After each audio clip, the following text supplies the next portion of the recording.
ಆ ಮುಸ್ಲಿಂ ಜನಾಂಗಕ್ಕೆ ಈ ವೋಟಿನ ಪವರೇ ಇಲ್ಲ ಅಂತ ಮಾಡಿಬಿಟ್ರೆ ಕಾನೂನು, ಆಗ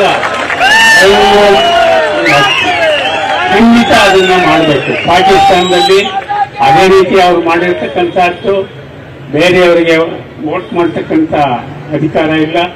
ಅದೇ ರೀತಿ ನಮ್ಮ ಭಾರತದಲ್ಲೂ ಕೂಡ ಅವ್ರಿಗೆ ವೋಟಿನ ಹಕ್ಕು ಇಲ್ಲದೆ ಇರೋ ಥರ ಮಾಡಿದ್ರೆ ಆಗ ಅವ್ರ ಪಾಡಿಗೆ ಅವ್ರು ಇರ್ತಾರೆ. ಖಂಡಿತವಾಗಿ ಎಲ್ಲರೂ ನೆಮ್ಮದಿಯಾಗಿರೋದಕ್ಕೆ ಸಾಧ್ಯ. ಆ ಮುಸ್ಲಿಂ ಜನಾಂಗಕ್ಕೆ ಈ ವೋಟಿನ ಪವರೇ ಇಲ್ಲ ಅಂತ ಮಾಡಿಬಿಟ್ರೆ ಕಾನೂನು, ಆಗ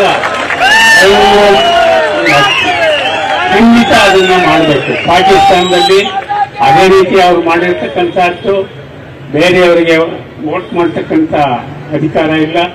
ಅದೇ ರೀತಿ ನಮ್ಮ ಭಾರತದಲ್ಲೂ ಕೂಡ ಅವ್ರಿಗೆ ವೋಟಿನ ಹಕ್ಕು ಇಲ್ಲದೆ ಇರೋ ಥರ ಮಾಡಿದ್ರೆ ಆಗ ಅವ್ರ ಪಾಡಿಗೆ ಅವ್ರು ಇರ್ತಾರೆ. ಖಂಡಿತವಾಗಿ ಎಲ್ಲರೂ ನೆಮ್ಮದಿಯಾಗಿರೋದಕ್ಕೆ ಸಾಧ್ಯ. ಆ ಮುಸ್ಲಿಂ ಜನಾಂಗಕ್ಕೆ ಈ ವೋಟಿನ ಪವರೇ ಇಲ್ಲ ಅಂತ ಮಾಡಿಬಿಟ್ರೆ ಕಾನೂನು, ಆಗ ಖಂಡಿತ ಅದನ್ನ ಮಾಡಬೇಕು. ಪಾಕಿಸ್ತಾನದಲ್ಲಿ ಅದೇ ರೀತಿ ಅವ್ರು ಮಾಡಿರ್ತಕ್ಕಂಥದ್ದು ಬೇರೆಯವರಿಗೆ ವೋಟ್ ಮಾಡ್ತಕ್ಕಂಥ ಅಧಿಕಾರ ಇಲ್ಲ. ಅದೇ ರೀತಿ ನಮ್ಮ ಭಾರತದಲ್ಲೂ ಕೂಡ ಅವ್ರಿಗೆ ವೋಟಿನ ಹಕ್ಕು ಇಲ್ಲದೆ ಇರೋ ಥರ ಮಾಡಿದ್ರೆ ಆಗ ಅವ್ರ ಪಾಡಿಗೆ ಅವ್ರು ಇರ್ತಾರೆ.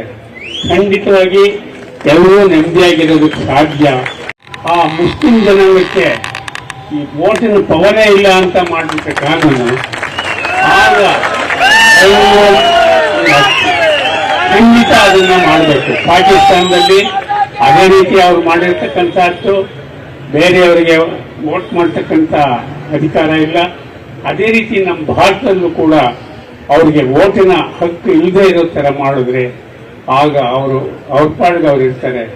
ಖಂಡಿತವಾಗಿ ಎಲ್ಲರೂ ನೆಮ್ಮದಿಯಾಗಿರೋದಕ್ಕೆ ಸಾಧ್ಯ. ಆ ಮುಸ್ಲಿಂ ಜನಾಂಗಕ್ಕೆ ಈ ವೋಟಿನ ಪವರೇ ಇಲ್ಲ ಅಂತ ಮಾಡಿಬಿಟ್ರೆ ಕಾನೂನು, ಆಗ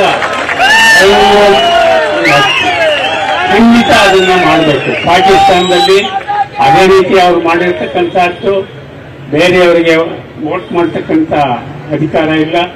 ಅದೇ ರೀತಿ ನಮ್ಮ ಭಾರತದಲ್ಲೂ ಕೂಡ ಅವ್ರಿಗೆ ವೋಟಿನ ಹಕ್ಕು ಇಲ್ಲದೆ ಇರೋ ಥರ ಮಾಡಿದ್ರೆ ಆಗ ಅವ್ರ ಪಾಡಿಗೆ ಅವ್ರು ಇರ್ತಾರೆ. ಖಂಡಿತವಾಗಿ ಎಲ್ಲರೂ ನೆಮ್ಮದಿಯಾಗಿರೋದಕ್ಕೆ ಸಾಧ್ಯ. ಆ ಮುಸ್ಲಿಂ ಜನಾಂಗಕ್ಕೆ ಈ ವೋಟಿನ ಪವರೇ ಇಲ್ಲ ಅಂತ ಮಾಡಿಬಿಟ್ರೆ ಕಾನೂನು, ಆಗ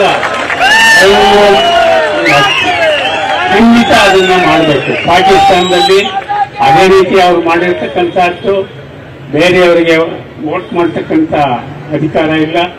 ಅದೇ ರೀತಿ ನಮ್ಮ ಭಾರತದಲ್ಲೂ ಕೂಡ ಅವ್ರಿಗೆ ವೋಟಿನ ಹಕ್ಕು ಇಲ್ಲದೆ ಇರೋ ಥರ ಮಾಡಿದ್ರೆ ಆಗ ಅವ್ರ ಪಾಡಿಗೆ ಅವ್ರು ಇರ್ತಾರೆ.